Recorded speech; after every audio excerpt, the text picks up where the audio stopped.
Entramos ahora a analizar los asuntos de la agricultura, la ecología y las políticas de tierras del presidente Gustavo Petro a propósito de un hecho coyuntural que fue su intervención en la asamblea con los caficultores de base, con los campesinos de base en Pitalito, Huila. Nosotros emitimos 5 trinos que vamos a compartir ahora para ilustrar lo que los aspectos fundamentales de esa intervención y para analizar más allá de este encuentro con los cafeteros, para analizar la política agraria y la política agroecológica del gobierno del presidente Gustavo Petro, nos acompaña la doctora Juliana Zapata Galvis. Ella es abogada, es magíster en asuntos de ecología y también está haciendo un doctorado, es candidata a doctora en Derecho. También es profesora de la Universidad Pontificia Bolivariana. Muy amable, doctora Juliana Zapata, por acompañarnos en Periodismo Libre. Bienvenida. Buenos días, profe. Muchísimas gracias a usted por la invitación. Yo no voy a dejar de decirle profe, siempre lo he conocido como profe, entonces digamos que ese va a ser el trato que le voy a dar. Sí, con Juliana dimos unas batallas académicas, profesorales, muy interesantes, muy combativas, que nos generaron muchas esperanzas de cambios institucionales, pero no se produjeron finalmente. Sin embargo, quedaron esas luchas de 2010, 2011. Éramos 5 mosqueteros, ¿no, doctora Juliana? 5 mosqueteros. Y dimos unas peleas impresionantes en la Universidad de Santiago de Cali, con los estudiantes también, recuerdo esas asambleas y todo ese ejercicio que hicimos a través de nuestro periódico Periodismo Libre. Perdón, en esa época era Paréntesis que hacíamos con los estudiantes. Luego la doctora Juliana Zapata estuvo en Argentina, bueno, hizo su magíster en Derecho Ambiental y ahora estudia su doctorado. Y la hemos invitado para pasar revista a algo muy importante en la actual coyuntura, que es la política agroecológica del gobierno del presidente Petro, pero no quiero dejar pasar la invitación sin antes mostrarles estos 5 trinos que rápidamente vamos a poner en pantalla de lo que planteó el presidente Petro en Pitalito. Yo puse allí en este trino Neiva, pero fue realmente Pitalito. Entre otras cosas, dijo que el TLC con Estados Unidos, que prohíbe el cultivo de maíz en Colombia, en consecuencia, la generación de 1.300.000 empleos será renegociado. Y sostuvo que la riqueza no está en la extracción, volvió a insistir en ello, del petróleo y del carbón, sino en la producción agrícola. También planteó el presidente que el despilfarro en la alta burocracia en Ecopetrol es indignante. Lo planteó a propósito de los altos salarios en la Federación Nacional de Cafeteros. Dijo que se querían parecer a lo que pasaba en Ecopetrol. Dijo que de todas maneras lo de Ecopetrol es indignante y esto viene pues desde los gobiernos anteriores. El presidente dijo que hay 25 vicepresidentes en esa entidad, 25 vicepresidentes con sueldazos, no un sueldo, son sueldazos de 125 millones mensuales cada uno. ¿Cómo les parece? Mientras los trabajadores de nuestro país a duras penas se ganan 1 millón mensual. Como jeques criollos, una casta oligárquica dejada por el uribismo. El presidente Petro también planteó en el Huila que se debe reestructurar la Federación Nacional de Cafeteros, entidad privada que maneja el Fondo Nacional del Café con recursos públicos. Si no se reestructura, dijo el presidente, se acaba el contrato con el Fondo Nacional del Café. Es decir, aquí pasa lo mismo que pasaba con los ganaderos, ¿no? Un fondo cafetero, supuestamente para ayudar a los caficultores de base, pero que no funciona en ese sentido y que lo único que mantiene es el usufructo de una gran cantidad de erogación de recursos públicos para una entidad particular privada como es la llamada Federación Nacional de Cafeteros. Si no se reestructura, se acaba el contrato con el fondo, anunció en asamblea con las bases cafeteras, anunció el presidente. Dijo también que la banca pública financie los créditos de los pequeños cultivadores de café, que estos se organicen en una gran confederación y que así hagan frente a la desatención de la burocratizada Federación Nacional de Cafeteros, propuso el presidente. Y finalmente dijo que la desigualdad en el sector cafetero colombiano es indignante. Dijo el presidente que mientras un campesino cafetero devenga mensualmente 1 millón de pesos, pues más o menos dijo que 12 millones al año, 20 millones al año, o sea, 1.200.000 mensuales. El presidente de la Federación Nacional de Cafeteros, ¿no?, tiene un sueldazo de 200 millones de pesos. Una cosa aberrante. Bueno, más allá de esto, de estas denuncias que hace el presidente y de estos anuncios, doctora Juliana Zapata Galvis, ¿cómo ve usted la política agraria del gobierno del presidente Gustavo Petro, que es de los elementos más importantes de todo su plan de gobierno, de su programa, de su Plan Nacional de Desarrollo y de todos los contenidos del gobierno del campo? A ver, en su campaña, el presidente Petro hizo una promesa de valor que yo considero que está cumpliendo. Esa promesa era ser el gobierno del pueblo, y como lo tiene también su logo, digamos, de gobierno, Colombia, una potencia mundial de la vida. Ese enfoque de potencia mundial de la vida tiene un enfoque de derechos, y ese enfoque de derechos uno lo puede identificar claramente en su Plan Nacional de Desarrollo. Allí se ve claramente una estructura organizada para garantizar derechos, un plan para garantizar derechos, porque él reivindica en su discurso la igualdad, y la igualdad, como la concibe Ferrajoli, es la igualdad en derechos, y eso se ve claramente en su Plan Nacional de Desarrollo. También es un Plan Nacional de Desarrollo que reconoce la problemática histórica del país, que digamos que nos ha llevado a vivir en un conflicto permanente, cuyo origen o cuya razón de ser es el conflicto por la tierra, el conflicto por los recursos, el conflicto por la producción agraria. Y digamos que en ese orden de ideas él retoma lo acordado en el acuerdo de paz y incluye un capítulo exclusivo dedicado al derecho a la alimentación.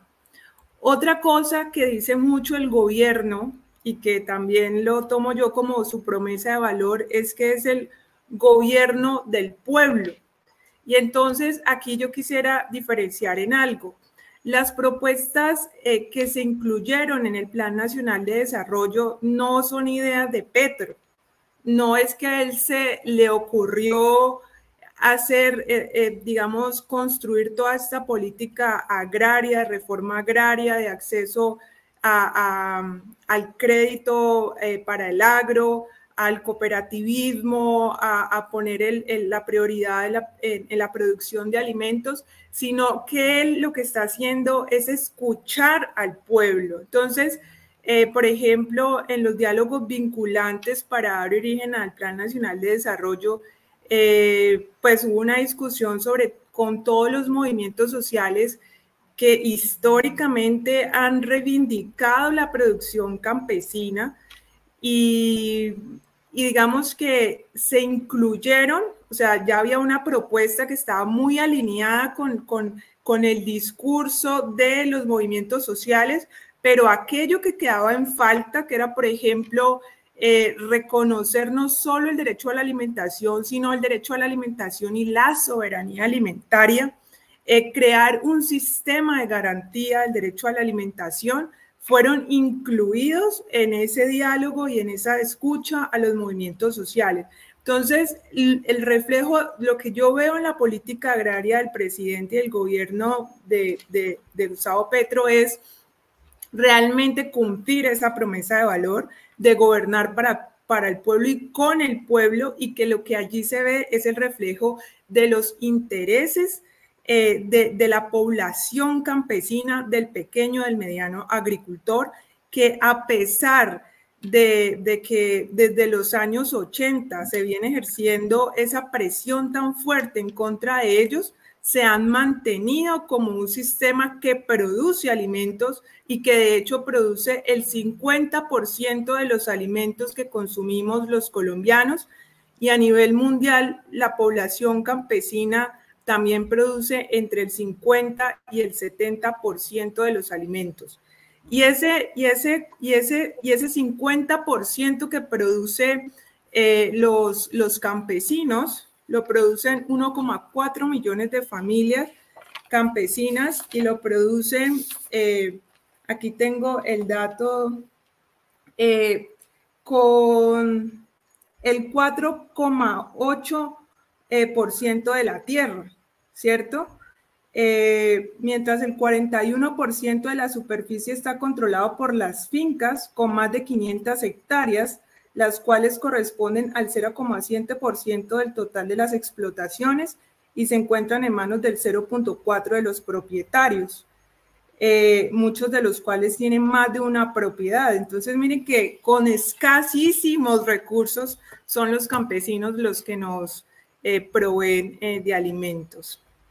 Doctora Juliana, estamos viendo allí imágenes de la asamblea masiva con caficultores de base en la que el presidente Gustavo Petro hizo unos importantes anuncios en relación con el funcionamiento de la Federación Nacional de Cafeteros, con el funcionamiento del Fondo Nacional del Café, se refirió a Ecopetrol, se refirió al TLC, etcétera.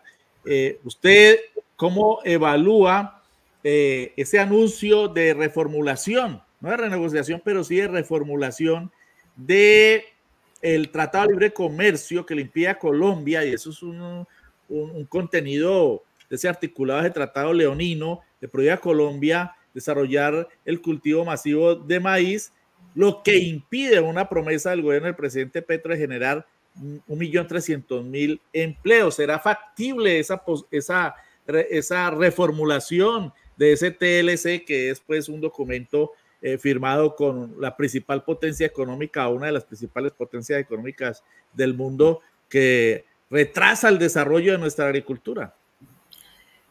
Bueno, mire que eso nos lleva a un contexto, al contexto de la globalización que vivimos actualmente. Vivimos en un mundo globalizado donde desde los años 80 los países latinoamericanos y particularmente Colombia fueron extorsionados, diría yo, por el Fondo Monetario Internacional y el Banco Mundial, condicionando su respaldo financiero a la sujeción estatal a las políticas por ellos recomendadas. Entonces, desde esa época se ve, por ejemplo, en el tema de la producción de maíz una baja. Tenemos para los años 80 se tenían sembradas alrededor de 900.000 hectáreas de maíz, y para el año 2000 y 2015 eso bajó a 400.000 hectáreas. Entonces, digamos que esas políticas que se sustentan en la teoría neoliberal empezaron con la afectación grave al campo colombiano y al productor agrario. Y digamos que hay una reformulación de esta política, de este consenso que algunos autores como Maristela Svampa, socióloga argentina, han denominado como el consenso de los commodities, y es ante la subida del precio de los commodities también un reenfoque del modelo del modelo de desarrollo hacia el extractivismo, ¿ya? Entonces el sector productivo se dejó caer, se descuidó totalmente, y aparte a competir en ese escenario global con economías subsidiadas, ¿cierto? Lo que se conoce como el dumping, economías subsidiadas que quebraron obviamente la producción nacional, porque antes el campesino aquí trabaja en muchos casos para que lo vean, ¿no? Es un esfuerzo de los campesinos. Entonces miren que los estados quedan condicionados, quedan capturados en esa dinámica global, y los movimientos sociales, ¿cierto?, liderados por Vía Campesina a nivel mundial, se dieron cuenta de algo que Ferrajoli llama como la necesidad de un constitucionalismo internacional, porque el constitucionalismo y los derechos se quedan a nivel nacional, pero no hay un reflejo de ese constitucionalismo a nivel internacional. Entonces fueron los movimientos los que se internacionalizaron y empezaron a hacer una presión a nivel internacional en los debates globales, aunque no tenían voz, aunque no tenían voto, tenían voz, y fueron posicionando el concepto de soberanía alimentaria que reivindica la protección de la semilla nativa, de la semilla criolla, el acceso al agua, a la tierra, y la autonomía en sus sistemas de producción, porque no es solo cuánto se produce, sino qué se produce, cómo se produce, si eso es coherente con las prácticas culturales. Ahora, hay un aspecto para cerrar la pregunta, y es que ¿se puede o no se puede? El derecho es un constructo social, el derecho es una creación humana. Entonces, así como nos vendieron la idea que el neoliberalismo era la verdad y que no había alternativa, y los movimientos sociales lo que hicieron fue construir y defender y mantener esa alternativa abierta hasta que llegara un gobierno de cambio que se diera cuenta y los escuchara y los involucrara. Entonces, mi postura es que obviamente, siendo un acuerdo se puede renegociar. Sí, como lo dice por acá Hugo Ballesteros, quien nos escribe, dice: otro propósito del gobierno de Petro, presidente, el compromiso de revisar con los Estados Unidos los tratados de libre comercio. Y por acá también Fabio Alexander Agudelo Serna nos dice: no hay atraso tecnológico y menos falta de innovación en las comunidades rurales colombianas. Hay otras formas de ver la producción y sus modelos modelos productivos obedecen a lógicas diferentes al capital. ¿Qué opina usted, doctora? Sí, exactamente. Como les decía, digamos que los movimientos sociales han reivindicado siempre el concepto de soberanía alimentaria. Es un concepto de emergencia, ¿cierto? Que se instala en confrontación con el discurso hegemónico. Es un discurso contrahegemónico que ha logrado posicionarse de una manera impresionante, porque por ejemplo, cuando uno lee los planes de desarrollo municipales, los planes de desarrollo departamentales, siempre aparece ya el concepto de soberanía alimentaria y el corazón pues ahí del campesinado. Tenemos recientemente como noticias muy positivas y también promovidas por el gobierno y por el partido de gobierno, el acto legislativo que reconoce al campesinado como un sujeto de especial protección, como un sujeto colectivo de especial protección. Y allí también se reconoce el concepto de soberanía alimentaria y se reconoce el valor de sus conocimientos. La agroecología, por ejemplo, es una propuesta alternativa al modelo convencional de producción agraria, que es plantea, digamos, un diálogo de saberes, porque, digamos, había ese imaginario de que el campesino era un ignorante y el que sabía era el ingeniero que iba a asesorarlo. Entonces, digamos que la agroecología replantea esa lógica y reconoce los saberes campesinos como saberes sumamente valiosos que entran en diálogo con la ciencia moderna y construyen propuestas agrícolas adecuadas al territorio, porque digamos que aquí es clave que no existen fórmulas mágicas, que es lo que nos ha vendido la agricultura convencional y las empresas transnacionales que se lucran de este modelo. Son la semilla, el químico, la dependencia. Miren ahora con la guerra en Ucrania, cómo nos vimos afectados por esa dependencia externa. Entonces la agroecología también propone un sistema en el cual los insumos agrícolas son producidos directamente en el sistema productivo.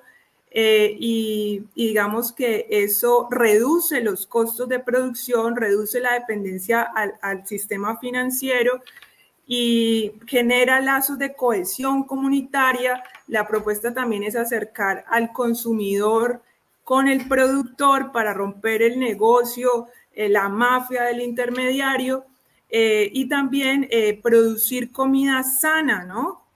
Producir comida sana porque digamos que por el alto uso de químicos vemos hoy en día también congestionado el sistema de salud y vemos el aumento de enfermedades no transmisibles, ¿cierto? Como la diabetes, como la hipertensión, todas esas enfermedades, por eso que las enfermedades huérfanas.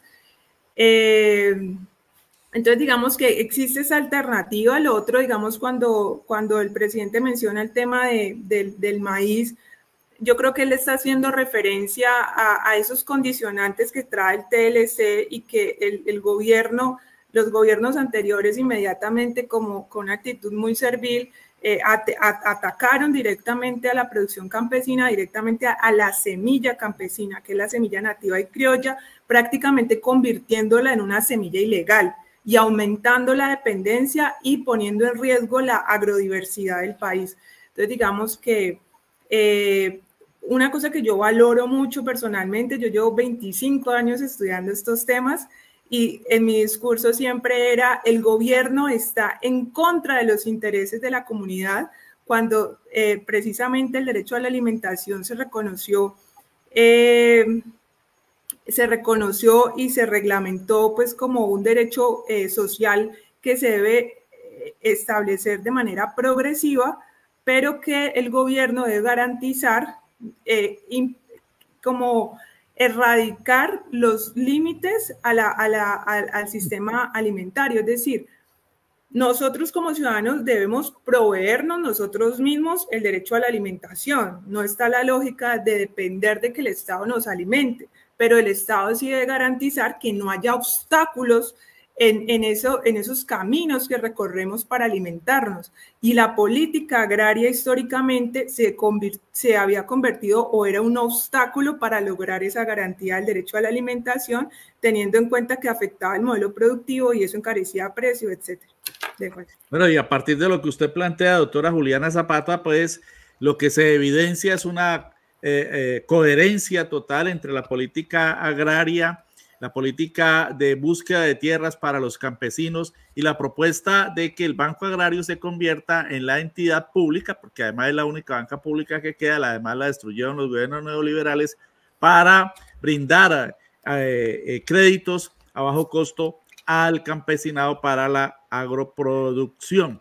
Y para terminar brevemente, pues quería mostrar aquí la defensa que hace el señor, el dueño, el nuevo gerente de la Federación Nacional de Cafeteros, Germán Bahamón, quien dice que no, que él es el que está trayendo la transformación a la federación. Pues trata de justificarse y defender ese cargo al que llegó elegido por las élites y, como lo denunció el mismo presidente Gustavo Petro, por una deslealtad del ministro de Hacienda que patrocinó la escogencia de este personaje de la extrema derecha en esa federación, en la que mangonea sin favorecer al campesinado, a los caficultores de nuestro país. 330,000 caficultores que esperan soluciones y a quienes el gobierno del presidente Gustavo Petro los ha instado a organizarse. Y si no hay reforma en esa entidad, crear su propia confederación. Muchas gracias, profesora Juliana Zapata, por acompañarnos en este análisis en Periodismo Libre y por brindarnos sus luces en relación con este fenómeno tan interesante de la agroecología en el gobierno del cambio. Muchas gracias, profe, por la invitación. Saludo a todos. Bueno, la profesora Juliana Zapata Galvis en Periodismo Libre.